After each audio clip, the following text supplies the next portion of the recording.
Hello everyone, তোমরা সবাই কেমন আছো? আমি তো খুব ভালো আছি। আজ আবারও নিয়ে চলে এসেছি একটা মিনি ভ্লগ। তো আজ শেয়ার করবো আমি সারাদিন মামা বাড়িতে কিভাবে দিন কাটাই। তো সকালে ঘুম থেকে উঠে তাড়াতাড়ি ফ্রেশ হয়ে আমি আমার পুচু সোনার কাছে চলে এসেছি। আর পুচু সোনা সেই ঘুম থেকে উঠেছিল, তার জন্য ওর মুডটা ছিল অফ। আর তাই জন্যই আমি ওকে বেরু বেরু করতে নিয়ে যাচ্ছি ওর মুডটা ঠিক করার জন্য।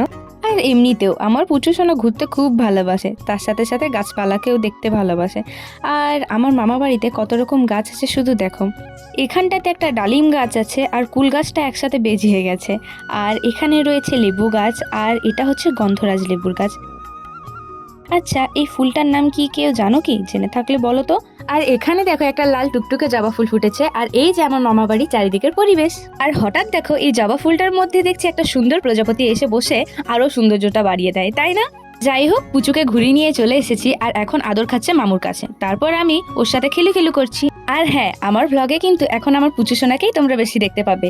কারণটা হচ্ছে যে এটাই, ওকে নিয়ে আমার সারা দিনটা কেটে যায়। যাই হোক, আমার পুচু সোনা খেলু করে টায়ার্ড হয়ে গেছে, তাই আমার কোলেই ঘুমিয়ে পড়েছে। আর এখানটাতে দেখো এক ঝুড়ি ভর্তি সবজি। আর এগুলো কোথায় হয়েছে জানো? চলো তোমাদেরকে দেখাতে নিয়ে যাই। দেখো, এই খামারটাতেই কিন্তু এই সবজিগুলো লাগানো হয়। আর কত রকম দেখো এখানে ফুল ফুটেছে, আরো সবজিও হয়েছে। আর এখানটাতে আমি গাঁদা ফুলগুলো নিয়ে একটু ঢং করে নিয়েছি। তো তারপরে দেখো তোমাদেরকে সবজিগুলো দেখায় এখানে কি কি সবজি হয়েছে। তো বোন আমাকে নিয়ে এসেছিল আর বোন আমাকে সব সবজিগুলো দেখাচ্ছিল যে দিদি দেখো এখানে এই সবজিগুলো হয়েছে। এখানটাতে দেখো কত লঙ্কা ধরেছে এইটুকু গাছটাতে।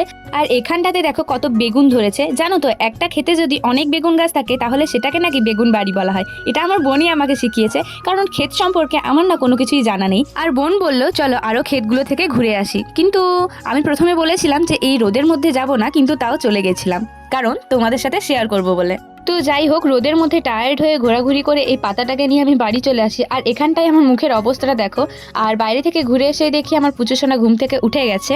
আর আমরা এসে ওকে কোলে নিয়ে নিই, তার কারণটা হচ্ছে যে আমরা তখনও ফ্রেশ হইনি, তার জন্যই। আর তারপর বোন আর আমি দেখো এই ফিল্টারগুলো নিয়ে মজা করছিলাম। কিরকম দেখো কেকটা মাথার উপরে চেপে গেছে, তার জন্যই অনেক হাসাহাসি করেছি। তো তারপর আর কি, তারপর ফ্রেশ ট্রেশ হয়ে আমি দেখো পুচু সোনাকে কোলে নিয়ে নিয়েছি।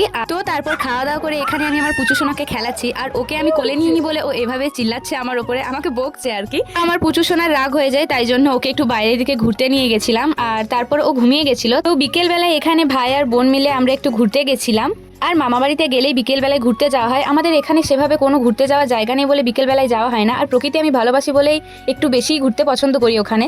আর বাড়িতে এসে পুচু সোনাকে কোলে নিতে ও আবার আমার কোলে ঘুমিয়ে পড়ে। দেখো কিভাবে ঘুমোচ্ছে। আর আমার কোলে এলেই না ও ঘুমিয়ে যায়। তো তারপর সন্ধে হয়ে যাওয়ার পরে ও আবার উঠে যায়। আর যখন সবাই ঘুমোই তখন পুচু জেগে থাকে, আর যখন পুচু ঘুমোই তখন সবাই জেগে থাকে। আশা করি সব বাচ্চারাই এরকমই করে, কি তাই না? তো যাই হোক, আজকের মতন এই পর্যন্তই। দেখা হবে আবার অন্য কোনো ভিডিওতে। ততক্ষণ সুস্থ থেকো, ভালো থেকো, বাই বাই।